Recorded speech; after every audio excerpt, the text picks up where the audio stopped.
Adani group के खिलाफ एक बहुत बड़ा षड्यंत्र रचा गया और उस रचने में एक टूल किट को तैयार किया गया। उस टूल किट में हिंडनबर्ग नाम की एक संस्था ने रिपोर्ट प्रस्तुत की और इस रिपोर्ट से दावा किया कि अडानी ग्रुप ने जो शेयर मार्केट है इसमें बड़ा घोटाला किया है और फर्जी दस्तावेजों के आधार पर, शेल कंपनियों के आधार पर शेयरों के भावों को बढ़ाया है, अपने एसेट्स को ज्यादा करके दिखाया है। इस रिपोर्ट आने के बाद देश के अंदर और देश के बाहर भी भूचाल आ गया कि ऐसा कैसे हो सकता है कि एक कंपनी जो कि दुनिया के कई देशों में अपना कारोबार कर रही है, क्या वो इतना बड़ा कोई घपला घोटाला कर सकती है? क्या वो कोई फ्रॉड कर सकती है? इस मामले को लेकर जिस तरह से भारत के अंदर जो विपक्ष है भारत का, इसके अलावा देश के अंदर जो गद्दार बैठे हुए हैं, उन लोगों ने इस रिपोर्ट को आधार बनाते हुए मोदी सरकार को घेरना शुरू कर दिया। हालांकि यहां गौर करने वाली बात यह थी कि इस हिंडनबर्ग की रिपोर्ट में भारत सरकार, मोदी सरकार का कोई नाम नहीं है। उस रिपोर्ट में यह नहीं कहा गया कि मोदी सरकार ने कोई अडानी ग्रुप को फायदा पहुंचाया या उसका फेवर किया। लेकिन इसके बावजूद भी ये जो देश का विपक्ष है ये हल्ला कर रहा था और मोदी से कह रहा था कि आप इस पर जवाब दीजिए। मोदी सरकार ने अडानी को अमीर बनाने में कैसे पार्शलिटी की है, उनको विशेष सहयोग पहुंचाया और यह तक आरोप लगाए कि एलआईसी और एसबीआई के जरिए नियमों को ताक पे रखते हुए एलआईसी से शेयर खरीदने के लिए दबाव बनाया गया, एसबीआई को लोन देने के लिए दबाव बनाया गया। इन सब रिपोर्ट के आधार पर जब यह देखा गया कि कहीं ना कहीं कोई बात हुई है तो सरकार ने कहा कि इसके लिए शेयर मार्केट आजाद है और अपने तरीके से वो जांच कराएगी। तो एनएससी ने कुछ मामलों में जांच करने का तय किया और जिन शेयरों का ज्यादा हल्ला गुल्ला था, ऐसे 3 कंपनियों के शेयर को जो एडिशनल सर्विलांस पर रखा गया। इसमें अडानी एंटरप्राइजेज, अडानी पोर्ट्स और अंबुजा सीमेंट, इन 3 कंपनी को एडिशनल सर्विलांस पर रखा गया और यह देखा गया कि क्या वाकई में कोई घपला घोटाला शेयर के खरीद या बेचने में हुआ है। इस जांच के बाद अभी तक एनएससी की जो रिपोर्ट आई है उसमें 2 कंपनियों को क्लीन चिट दी है, यानी अडानी ग्रुप की 2 कंपनी जिसमें अंबुजा सीमेंट और अडानी पोर्ट, इसमें कोई शेयरों में हेराफेरी नहीं हुई है और सामान्य रूप से जैसे कि खरीद या बेच होती है उस तरह का हुआ है।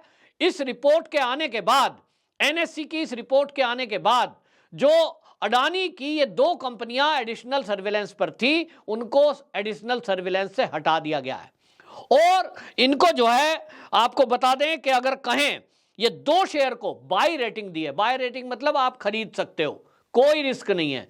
आपको बता दें जो एनएससी है वो एडिशनल सर्विलांस से भी शेयर मार्केट है उसके बाजार की अखंडता और निवेशकों के हित के लिए ध्यान रखता है, उनके लिए वो जांच रखता है, निगरानी रखता है कंपनी की। और जब ये कंप्लेंट आ गई, पूरे विपक्ष ने हल्ला कर दिया, तो इनको एडिशनल सर्विलांस पर रखा गया था 3 कंपनी को, 3 में से 2 क्लीन चिट दी गई। इसके अलावा हमने देखा कि हिंडनबर्ग की रिपोर्ट के बाद जिस तरह से कांग्रेस समेत पूरा विपक्ष संसद से लेकर सड़क तक हल्ला कर रहा था और वो ये कह रहा था कि साहब मोदी सरकार के दबाव में जो एलआईसी है उसने अडानी के शेयर खरीदे और इसकी वजह से एलआईसी का अरबों रुपया डूब गया और अब तो एलआईसी बर्बाद हो जाएगी। इसमें भी रिपोर्ट सामने आई और एलआईसी के डायरेक्टर ने आकर बाकायदा मीडिया में यह जानकारी दी कि हमने जितने शेयर अन्य मार्केट में कंपनियों के खरीदे हैं उसमें केवल 25% हमने पैसा लगाया है और उस 25 का भी 1% से भी कम मात्र हमने अडानी के शेयर खरीदे।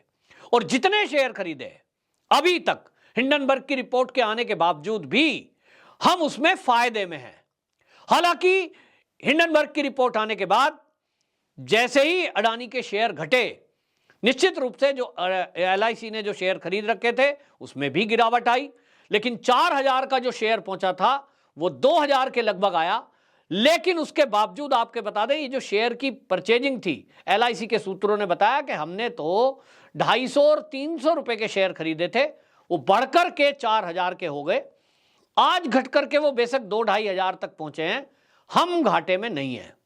इस रिपोर्ट आने के बाद देश के अंदर जो अडानी को घेरने की कोशिश कर रहे थे और अडानी के माध्यम से, अडानी के जरिए मोदी को टारगेट करने का षड्यंत्र कर रहे थे, उनके मुंह पे करारा तमाचा लगा। अब ये दूसरा तमाचा एनएसई ने दिया है। जो लोग ये आरोप लगा रहे थे कि अडानी ने कंपनियों में हेराफेरी की है, तो अडानी पोर्ट को टारगेट किया जा रहा था। और स्पेशली आप देखें कि संसद के अंदर राहुल गांधी ने ये सवाल उठाया था कि मोदी जी जिस देश में गए उसी देश से मोदी जी ने अडानी का सौदा करा दिया, यानी अडानी को वहां के सौदेबाजी करने में देश में मदद की गई है। इसमें वो इसलिए टारगेट कर रहे थे कि पिछले दिनों अडानी ने श्रीलंका और इजराइल के पोर्ट को लिया है और इसके लिए बिड दी थी, और बिड में भी इजराइल के जो पोर्ट है उसको लेने के लिए तो अडानी ने 8 गुना तक कीमत दी है, यानी जो बिड है वो 8 गुना लगाई थी। लेकिन देश के विपक्ष का कहना यह था कि ये मोदी ने किया है एक उद्योगपति को फेवर करने के लिए, उसको लाभ पहुंचाने के लिए। अब ये समझ से बाहर है कि ये जो कांग्रेस समेत विपक्ष जिस तरह की बातें कर रहा है। आप देखिए कि एक व्यक्ति यदि 100 रुपए में कोई चीज सरकार कह रही है कि हमारी तरफ से मिनिमम बिड जो है वो 100 रुपया है, और अगर उसका 800 रुपए उसमें बोली लगाता है अडानी, तो इसमें सरकार का फेवर कहां से हुआ? सरकार का फेवर अगर होता, मोदी जी अगर इजराइल को कहते कि भाई ये हमारा आदमी है और इसको फायदा पहुंचाओ, तो सरकार का अगर कोई बात होती इस तरह की, तो 100 रुपए अगर बिड लगाई गई तो उसमें अडानी अगर 110 भी लिख देता, रेट अपना भर देता, तो अडानी को तो तब भी पोर्ट मिल जाता। लेकिन वहां 8 गुना बिड लगाने की क्या जरूरत थी अगर सेटिंग हो जाती? तो ये एक हिंडनबर्ग की रिपोर्ट का खुलासा हुआ कि ये असल में और कुछ भी नहीं है, झूठ का एक पुलिंदा है और एक टूल किट है। और इस टूल किट के सहारे अडानी को आर्थिक रूप से बर्बाद करना, दूसरी तरफ इस अडानी के सहारे मोदी को बेईमान सिद्ध करना और देश की अर्थव्यवस्था को चौपट करना, ये 3 तरह के हमले, 3 तरह का षड्यंत्र इस देश में जो देश का विपक्ष है इन्होंने हिंडनबर्ग के जरिए टारगेट करने की कोशिश की। लेकिन एक के बाद एक चीजें खुलती चली गई। दूसरी तरफ एसबीआई की रिपोर्ट भी आई और एसबीआई ने कहा कि हमने जो लोन दिए हैं, मान लीजिए अडानी के कुल जो एसेट्स हैं उसमें उनका लोन बनता है 100 रुपए, तो अडानी ने 50 ही रुपए हमसे लोन लिया, यानी 50% लिया है। आपने और मैंने भी लोन लिया है, आप में से जिन लोगों ने लोन लिया होगा, मान लीजिए मैं अपने मकान के ऊपर लोन लेता हूं, प्रॉपर्टी लोन, तो बैंक जो है पहले ये देखता है कि मेरी प्रॉपर्टी की मार्केट वैल्यू क्या है। मान लीजिए मेरे मकान की मार्केट वैल्यू 1 करोड़ है, तो बैंक जो है मुझे 1 करोड़ से कम वो लोन दे देता है, 70-75 लाख रुपए लोन दे देता है। तो अगर बैंक ने मेरा जो एलिजिबिलिटी है 1 करोड़ के मकान के आधार पर यह तय किया कि पवन त्यागी को 75 लाख रुपए लोन हम आराम से दे सकते हैं क्योंकि इसकी प्रॉपर्टी 1 करोड़ की है, तो वो प्रॉपर्टी के पेपर बैंक रख लेता है और उस आधार पे 75 लाख रुपए मुझे लोन मिल जाता है। अडानी के लिए जो एसबीआई ने लोन तय किया उसका 50% केवल लोन अडानी ने लिया। जो कुल एसेट्स की कीमत है उसका 50%। तब फिर गड़बड़ी क्या हुई? गड़बड़ी तब होती कि अडानी के जो कुल एसेट्स हैं भारत के अंदर या भारत के बाहर, उनकी कीमत का 1.25 गुना, 1.5 गुना या 2 गुना एसबीआई लोन दे देता। अब बैंक तो लोन देते हैं, लोन से ही चलते हैं, जो ब्याज आता है उसी से बैंकों की आमदनी है, उसी से घाटा या मुनाफा तय होता है। तब एसबीआई ने अगर 50% लोन दिया है तो इसमें एसबीआई का नुकसान क्या हुआ? और एसबीआई को जो लोन दिया गया है उसकी किस्त मिल रही है लगातार, डिफॉल्टर नहीं है, कहीं यहां से छोड़ के भाग नहीं रहा है। ऐसा कोई व्यक्ति तो है नहीं अडानी कि लोन ले लिया एसबीआई से और उसके बाद साहब व्यापार तो सब घाटे में चल रहे हैं। अडानी की जितनी भी कंपनियां हैं वो चाहे भारत में है चाहे भारत के बाहर, हालत यह है कि वो सब की सब प्रॉफिट में है। जब कोई कंपनी प्रॉफिट में चल रही है, अडानी ग्रुप अगर बड़े बड़े टेंडर ले रहे हैं हर फील्ड में भारत के अंदर, तब उनके भागने का तो कोई चांस है नहीं।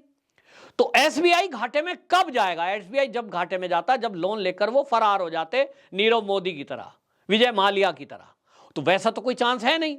एक तरफ विपक्ष कह रहा है कि ये मोदी का आदमी है, मोदी अडानी भाई भाई, तो मोदी अडानी अगर भाई भाई हैं और मान लीजिए कि दोनों मिले हुए हैं, तब तो लोन 1.5 गुना, 2 गुना, 3 गुना लेना चाहिए, वो तो लिया नहीं। दूसरी बात, अगर दोनों मिले हुए हैं और सरकार अडानी का फेवर कर रही है, फिर तो वो लोन लेकर दे ही ना। मोदी जी का आदमी, उसको लोन लेकर देने की क्या जरूरत है? पहले की सरकारों में तो यही हुआ, लोन दे दिया, कुल एसेट्स जितने हैं उससे कई गुना दे दिया और लेकर विदेश भाग गए। तो अडानी भागा तो नहीं। इसलिए विपक्ष की हर चाल नाकाम हो गई और यह खुलासा हो गया, एनएससी की रिपोर्ट में खुलासा हो गया कि अब अडानी के जो अडानी पोर्ट और अंबुजा सीमेंट 2 कंपनी है, उसको एनएससी ने एडिशनल सर्विलांस से बाहर कर दिया है और यह तय हो गया है कि इसमें कोई गड़बड़ी नहीं है। यहां आपको यह भी बता दूं कि पिछले 5 ट्रेंडिंग सेशन में अडानी पोर्ट के शेयर में 37% उछाल आया है। यह जो उछाल आया है, यह कोई मोदी के कहने से नहीं आया है। आपने देखा होगा इस मुद्दे पर भाजपा या मोदी का कोई बयान नहीं है। मान लीजिए संसद के अंदर मोदी जी खड़ा होकर कह देते, हाँ भाई ये देश के उद्योगपति हैं और इनका काम बहुत बढ़िया है और मैं देशवासियों से कहता हूं कि इसके शेयर खरीदें। संसद के बाहर कह देते, बीजेपी वाले कह देते कि भाई इसके शेयर खरीद। ऐसा तो है नहीं, ऐसा कोई बयान मोदी ने दिया ही नहीं। विपक्ष चाह रहा था कि कुछ बयान दें, लेकिन उस पर बयान क्यों दिया जाए जो संसद का मामला ही नहीं है, जिसका सरकार से कोई लेना देना नहीं है। हिंडनबर्ग की रिपोर्ट में भी सरकार का नाम तक नहीं है। हिंडनबर्ग की पूरी रिपोर्ट मैंने पढ़ी है, उस रिपोर्ट में कहीं भी मोदी सरकार या मोदी का नाम नहीं है। उसमें कहीं भी यह नहीं कहा गया कि भारत की सरकार ने अडानी का कोई फेवर किया है। उसमें यह कतई नहीं कहा गया कि अडानी जो है सरकार से मिलकर अनियमितता कर रहा है और नियमों को ताक पे रखकर कोई टेंडर न हासिल कर रहा है। फिर यह जो विपक्ष है देश का, यह अडानी और अडानी के नाम पर मोदी को कैसे घेर रहा है, यही है षड्यंत्र। और इसी षड्यंत्र को अब देश वालों ने समझ लिया है और इसलिए हिंडनबर्ग की एक एक परतें खुलती जा रही हैं, एक एक झूठ का खुलासा हो रहा है। हालांकि इस मुद्दे को लेकर अब सुप्रीम कोर्ट में भी एप्लीकेशन डल चुकी है और ये षड्यंत्रकारी कौन कौन हैं, इनके नाम उजागर करने के लिए केस दर्ज हो गया है। सुप्रीम कोर्ट अब इस मामले में वित्त मंत्रालय से एडवाइस मांग रहा है, बाकी संस्थाओं को इसमें लगाया गया है। जल्द ही ऐसे षड्यंत्रकारियों का खुलासा होगा और अमेरिका में भी इस पर कानूनी राय लेकर अडानी ग्रुप इस हिंडनबर्ग के ऊपर रिपोर्ट कर रहा है। अब यह समझ लीजिए कि इनकी खैर नहीं है जिन लोगों ने हमारे देश की अर्थव्यवस्था को चौपट करने का षड्यंत्र रचा था और मोदी को टारगेट करने का उन्होंने षड्यंत्र किया था। ये जो रिपोर्ट्स में खुलासे हो रहे हैं, चाहे वो एसबीआई हो, चाहे वो एलआईसी हो, चाहे फिर वो एनएससी हो, ये बता रहा है कि हिंडनबर्ग की मंशा बहुत खतरनाक थी और अडानी के जरिए मोदी को टारगेट करने का एक षड्यंत्र रचा गया था। आप भी इस बात को अब अच्छे से समझ गए होंगे, क्योंकि जिस तरह से इस देश के विपक्ष ने, ये पहली बार नहीं है, पहले आप याद करिए मोदी को घेरने के लिए राफेल में घोटाला बताया गया, फिर मोदी को घेरने के लिए नोटबंदी एक घोटाला बताया गया, फिर जो है मोदी को घेरने के लिए अनेक तरह के ऐसे आरोप लगाए गए बार बार कि जो है वैक्सीन खराब है।